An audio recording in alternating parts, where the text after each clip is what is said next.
Араван районунун Жданов айылынын тургундары заман талабына жооп берген спорт залды болду. Кеше анын ачылыш аземи болуп, ага жергиликтүү бийликтин өкүлдөрү жана жогорку кеңештин депутаттары катышты. Иш-чаранын алкагында спорт залга жергиликтүү аксакалдын аты кайрылып, жаңы спорт зал волейбол, кыргыз күрөш боюнча облустук деңгээлдеги ири мелдеш өткөрүлдү. Ага биздин спорт кабарчыбыз дагы күбө болуп кайтты.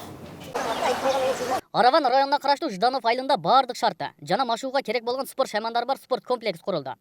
Кече анын салтанаттуу ачылыш аземи өткөрүлүп, ага жергиликтүү тургундардын демилгеси менен ошол айылдын тургуну Шакир Максымованын аты ыйгарылды. Бул спорт залдын бүтүшүнө ошол Табалдыев Шакир ажы өтө чоң салым кошкон да.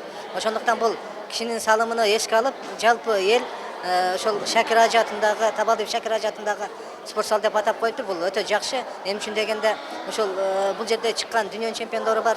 Ошол чемпиондордун чыгышына түздөн түз салым кошуп турган инсан болгон. Ошондой эле ал аксакалдын урматына кече улуттук алыш күрөшү, волейбол боюнча ири турнир өткөрүлдү. Ага Ош облусунун бардык аймагынан жана Баткен менен Жалал Абадтан да спортчулар катышты. Бүгүн ажы атабыздын атына аталып, мына балдары Алмаз ажы, Санжар ажы, тууган достору, туугандары баардыгы ошол жерде баш болуп, мына спорттук мелдеш өткөрүп атат. Волейбол, күрөш боюнча бул мелдешке Араван районунун аймагындагы баардык спортчулар Ош облусунан келип, сырттан келип катышып атат. Мен ойлойм, ушундай ажы атабызга окшогон кишилер көп болсо, мамлекетибизде патриоттуулукка, жакшылыкка үндөгөн адамдар көп болот. Анда улуттук алыш күрөшүндө балбандар, жаштар жана чоңдор арасында мелдеш өткөрүшүп, жеңишке жеткендерге уюштуруучулар тарабынан акчалай сыйлыктар тапшырылды. Анда Баткенден келген спортчу Адилет Сейиталы уулу чоңдор арасында кармашып, баарында ийгиликтүү болду. Ушул мелдешке Баткен областынан келдим. Жакшы мелдеш болду. Чоң балбандар келиптир. Биз деле көп балбандар болуп келгенбиз. Ушул мелдеште мен 7 беттеш өткөрдүм. 7 тең жеңишке жетип, чоң жакшы акчалай сыйлыктарды коюп берди. Ал эми волейбол мелдеши да жаштар жана ардегерлер арасында болуп, эки топто күч сынашты. Бүйүр кызыткан волейбол мелдешинде ардегерлер арасында 12 команда ичинде бардык атаандаштарын жеңген оштук волейболчулар биринчи орунду ээлеп, кубок, диплом жана 12 000 сом менен сыйланды.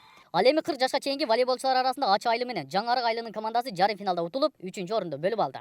Акырында чечүүчү кармашта болсо жергиликтүү волейболчулар төм моюндук атаандаштарын утуп, бардык күйөрмандарды кубандырды. Жана ошол команданын чабуулчусу турнирден эң мыкты спортчу болуп табылды.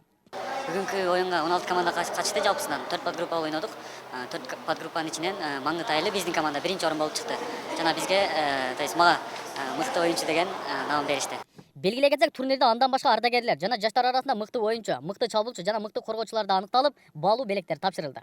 Ошондой эле уюштуруучулар ушул турнирди жыл сайын токтотпостон өткөрүп турарын белгиледи. Жолдубай Айткулов, Нурсултан Абдикерим уулу, Ынтымак.